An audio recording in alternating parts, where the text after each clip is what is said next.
Olá!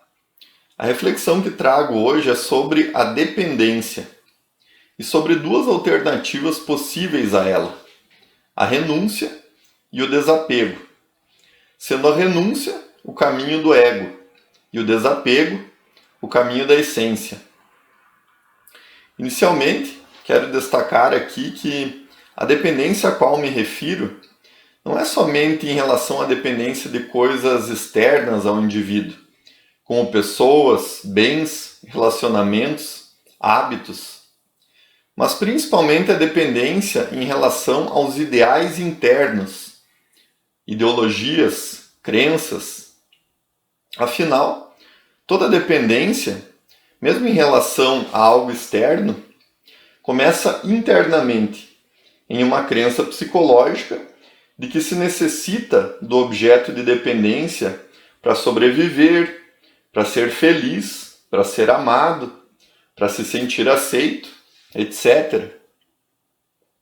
Por exemplo, ainda que se acredite na dependência de um relacionamento com outra pessoa para que se possa ser feliz, essa dependência não ocorre em relação ao outro de fato, mas sim em relação a um ideal cristalizado no eu de que não é possível ser feliz sozinho.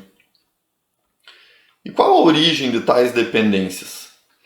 Como já foi abordado em vídeos anteriores, considerando que o ego se compõe de máscaras psicológicas que simulam artificialmente uma noção de eu meramente mental, sabe-se que tais identidades, por não possuírem um lastro real no ser, necessitam continuamente de confirmações do meio externo sobre quem acreditam ser. Essas identidades não possuem solidez por si só e, portanto, em função do medo subjacente de não serem o que simulam ser, criam uma dependência de contextos internos e externos que sustentem ilusoriamente a sua veracidade. Utilizando o mesmo exemplo citado antes, percebemos que nossa configuração sociocultural cristaliza desde cedo em nossa mente que a solidão é negativa. Cria-se então um eu psicológico que tem como ideal procurar um relacionamento a qualquer custo, para garantir a felicidade, numa tentativa de amenizar o medo subjacente da solidão e da infelicidade associada a ela.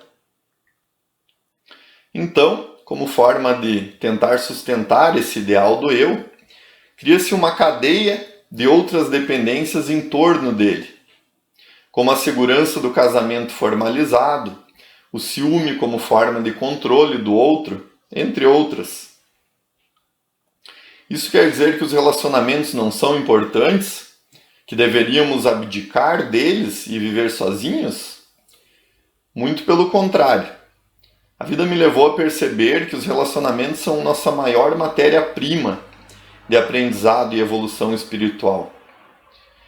Não por acaso existe tanta atração afetivo-sexual entre os seres, como forma de permiti-los se aproximarem e viver as lições que precisam ser vividas. Mas isso será tema para vídeos futuros.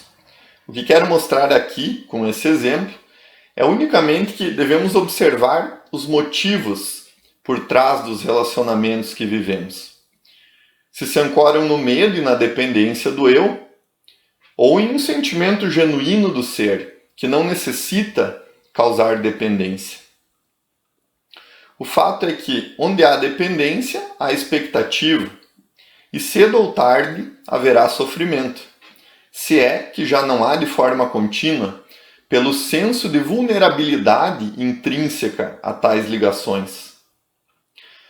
Ok, mas o que fazer com a dependência? Nossa primeira tendência em relação à dependência é a renúncia, ou seja, optar por não ser mais dependente. Porém, a simples renúncia, por uma decisão intelectual, sem a compreensão profunda da identidade que a sustenta e do seu medo subjacente, não passa de um mecanismo de substituição de um tipo de dependência por outro. Afinal, Ao renunciarmos, por exemplo, aos bens materiais ou aos relacionamentos, possivelmente como uma reação do eu ao sofrimento ou à frustração gerados pelas expectativas não supridas em tais ligações, tendemos a nos apegar a uma ideologia ou identidade contrária, como fuga da dor, apenas substituindo assim o objeto de nossa dependência. Enquanto isso, a causa real, tanto da dependência inicial quanto da reação que causou a renúncia a ela, continua incompreendida e ainda mais fortalecida de forma inconsciente. Dessa forma, pode-se presumir que a renúncia a nível meramente intelectual, como simples reação do eu contra seu próprio sofrimento autogerado, tende a criar um problema ainda maior para o ser, uma vez que, além de não dissolver a identificação inicial, apenas reprimindo-a e amplificando-a de forma inconsciente, ainda cria uma nova camada de identificação que sobrepõe a anterior, provocando o espessamento do ego e dificultando ainda mais a expressão da essência.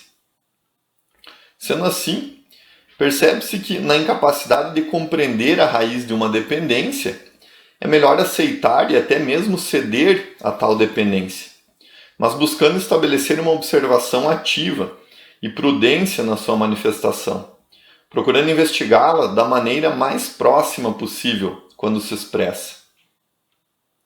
Essa reação de renúncia do eu ao sofrimento causado por certas dependências é facilmente observável.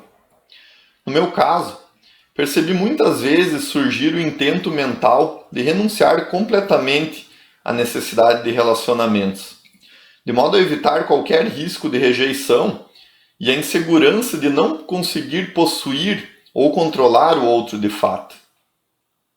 Observa-se que, embora o intelecto possa elaborar argumentos muito relevantes para justificar tais decisões de renúncia, como o ideal de bastar-se a si mesmo ou de autorrealizar-se espiritualmente, a nível subconsciente são apenas fugas da identidade inicial que teme ser frustrada em comparação com as expectativas do eu. Percebo que antes das catarses que vivi em 2018 e 2020, eu estava identificado fortemente com a ideia de autossuficiência, o que, no entanto, veio a ruir nesses momentos, quando a dependência negada e incompreendida do eu tornou-se tão grande a ponto de não poder mais ser suprimida pela máscara da autossuficiência. Foi nesses momentos que consegui aceitar minha dependência de relacionamentos, que a partir de então passei a investigar de forma mais consciente. Mas então, se a renúncia não é o caminho, como lidar com a dependência? A resposta é através do desapego. Porém, devemos considerar aqui, como no caso da renúncia, que o desapego também não pode ocorrer através de uma simples decisão intelectual, pois nesse caso, configuraria apenas a renúncia a uma certa dependência que causa dor, em troca da adoção de outra dependência. O apego do eu ao ideal do desapego. Apenas mais uma camada de ego sobre a camada anterior. Mas então, como se desenvolve o desapego genuíno? O verdadeiro desapego deve aflorar naturalmente a partir do processo inverso da renúncia. Ou seja, ao invés de renunciar a certa dependência e a expectativa de dor que ela carrega, devemos acolher, observar e compreender a identidade e o medo subjacente a tal dependência. De modo que, pela sua compreensão real, sem condenação, renúncia ou justificação, o medo seja dissolvido, restando por consequência natural o desapego genuíno. Portanto, o desapego não deve ser um objetivo. A compreensão deve ser o objetivo. Assim, a compreensão será a causa e o desapego a consequência natural desta. Há quem diga que o desapego tornaria o ser humano frio e insensível. Vejamos, porém, que esse desapego não representa insensibilidade, mas sim a verdadeira forma de sentir da essência. O verdadeiro amor consciente, o sentimento puro, sem as emoções distorcidas pelo instinto e pelo eu psicológico. Percebe-se que esse desapego não significa deixar de sentir a dor intrínseca do ser, por exemplo, quando se perde um ente querido, mas simplesmente que essa dor não seja convertida pelo eu em um sofrimento condicionado pelo egoísmo, pela possessividade, pelo vitimismo, pela carência ou por qualquer outro padrão de identidade do ego.